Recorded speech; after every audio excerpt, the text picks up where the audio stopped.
So for a lot of our videos, we tend to shoot with a gimbal because we want to be able to produce a smooth looking shot, which is relatively tricky, if not at all possible, if you're just shooting handheld. However, there are certain scenarios where you want to take certain types of clips which a gimbal just isn't effective for, and in those scenarios you need a slider. So in this video we're going to be reviewing this slider here, which is the Smartta Mini 2, and we're going to find out what this is all about and why this is my favorite slider that we're shooting with right now.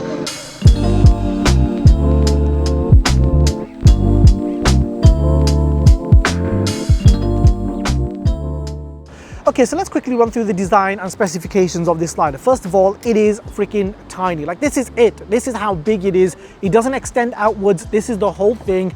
And I love how compact this is because I can put this in my backpack and take it practically anywhere.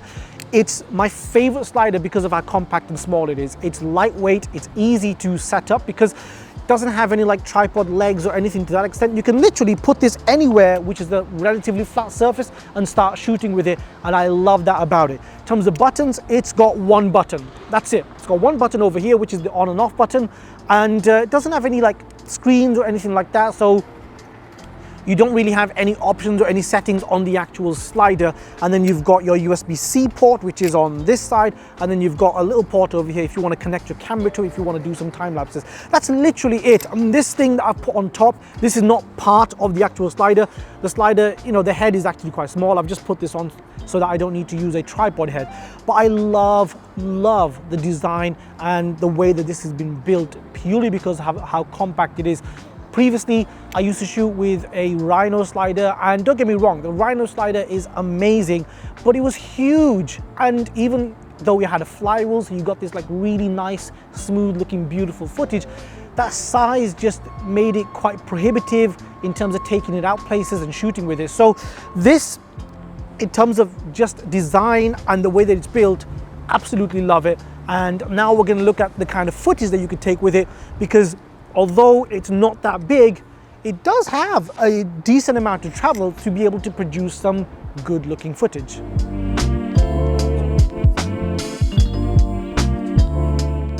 So when it comes to the kind of footage you can produce with this slider, it is actually really nice. It looks smooth, it looks good, and it's exactly the kind of footage that you want. With manual sliders, if you don't have a flywheel, then footage can look a little bit jerky, but with this one, the motors in there do a fantastic job, so you don't need a flywheel or anything to that extent. You just put the camera on top, turn it on, start shooting, and away you go. So the motors in this in this slider do a fantastic job. There is an upper limit because you're not going to be able to put like the heaviest kind of system on this slider. It's not really designed for that. It's more designed for lightweight mirrorless setups, and that's kind of what we normally film with anyway, so it works perfectly for me. Now, the only downside with this slider is the fact that if you're shooting any buildings or anything that's at a distance, you're not going to notice that much of a movement. You know, the slider might add like a little bit of flavor to your clips, but it's not going to be very noticeable. However, it's the same with a large slider like the Rhino slider that we were shooting with today. You know, the difference is going to be very similar. The Rhino slider, if it's anything at a distance, you're still not going to notice that much of a difference. So it's quite similar in that regard. But of course, the Rhino slider, because it is much longer, you're going to get a far greater movement in comparison to this small slider. But I think for a lot of people, especially for me, because I'm shooting more products and close-up type of things, you know, with this slider, it's exactly the kind of size and shape that I need. So yeah, honestly, this is my favorite slider at the moment.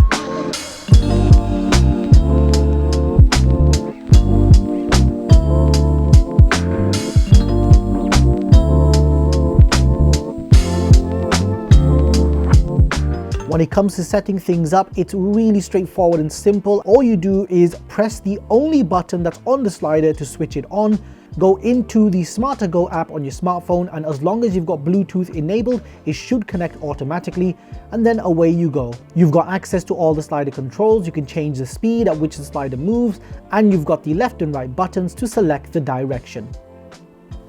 So, conclusions. Well, I've already mentioned that this is my favorite slider a couple of times in this video, and it is because it's just brilliant for a number of reasons.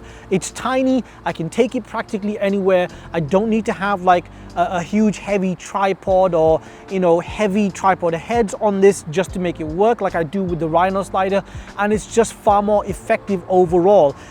The Rhino slider, it's brilliant, and I loved using it for a lot of my video clips when I first bought it, but as I started like shooting more and more video, I realized that its size was quite prohibitive, and then I ended up just not taking it anywhere for many of the videos that we were shooting. But with this one, I actually take it, I actually use it far more frequently than I ever did my Rhino slider. So on that basis, this is already more useful to me than the Rhino slider ever was.